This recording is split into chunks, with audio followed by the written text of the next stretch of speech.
Oke sobat netizen, di kesempatan video kali ini kita akan update lagi informasi yang terbaru seputar imigran gelap Rohingya, seperti apa tindakan yang dilakukan oleh pihak pemerintahan kita dan juga tanggapannya. Karena setiap harinya akan selalu berbeda tergantung seperti apa yang terjadi dalam setiap harinya. Sebelumnya di sini Mahfud MD mengatakan jika kedatangan imigran gelap Rohingya ini masuk ke Indonesia, itu ada pihak yang sengaja membawa para pengungsi ke Indonesia sebagai tempat transit sebelum dikirim ke tempat lain untuk menjadi pekerja ilegal. Mereka memilih Indonesia sebagai tempat transit karena yakin bakal diterima oleh masyarakat yang dikenal ramah. Ini sebagai tempat transit saja, tetapi yang di Sidoarjo, apakah mereka hanya sekedar transit yang 9 tahun ditempatkan di Rusun Sidoarjo? Nah inilah ya tanggapan dari pemerintah yang diwakili oleh Mahfud MD. Pada faktanya semuanya ini tidak seperti itu ya. Banyak kok orang-orang yang menetap di Indonesia itu bukan hanya sekedar transit. Sampai 9 tahun itu apakah bisa disebut transit? Dan kemudian mereka yang kabur-kabur ini sampai membuat KTP palsu di Indonesia yang di Kota Medan kemarin. Tentunya mereka mencari pekerjaan bukan di negara lain, tetapi tentunya pasti di Indonesia, entah itu mereka bekerja sebagai apa dan di wilayah bagian mana. Karena sampai saat ini belum ada terlihat ya penyelidikan, karena yang sekarang aktif itu ya Kapolda yang berada di Aceh ya, pihak kepolisian yang ada di Aceh dan juga TNI Angkatan Laut yang ada di Aceh.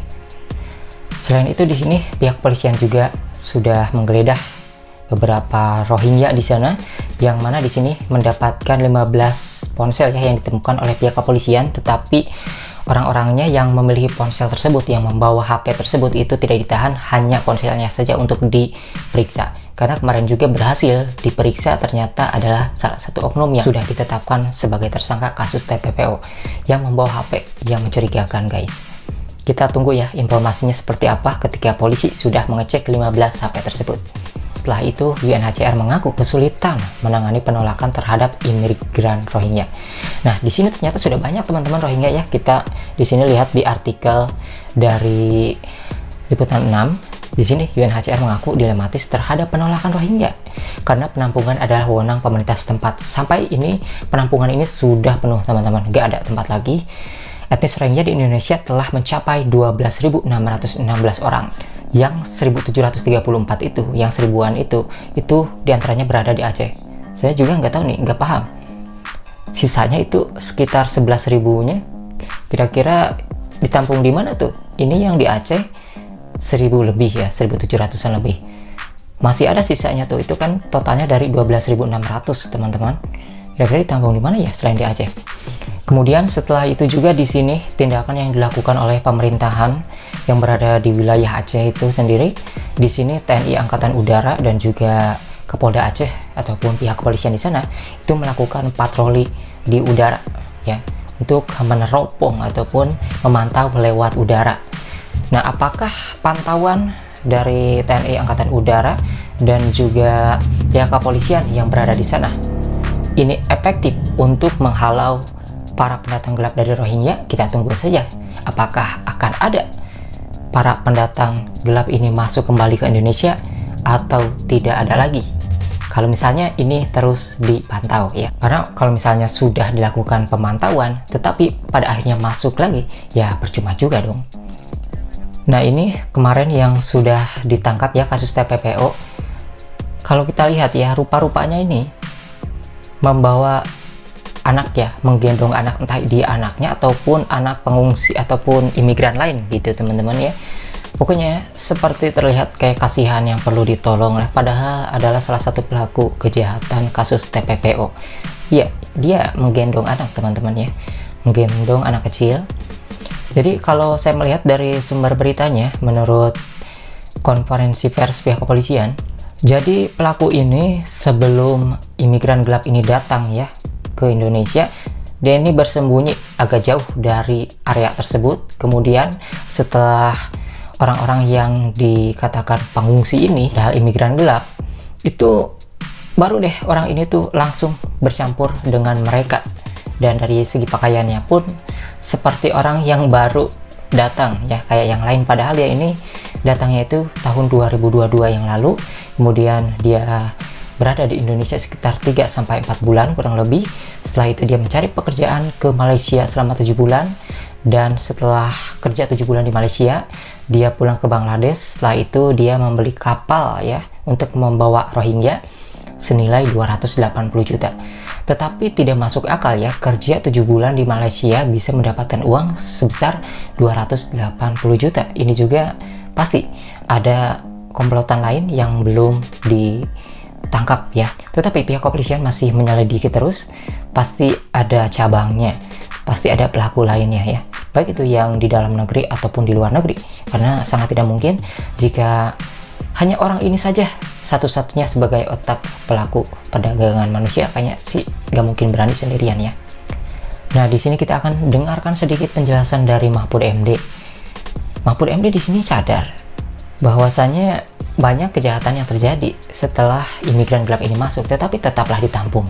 Itu dulu kita tolong demi kemanusiaan, karena politik luar negeri kita diplomasi kemanusiaan. Jadi dulu pengungsi Rohingya itu datang terus kita tampung.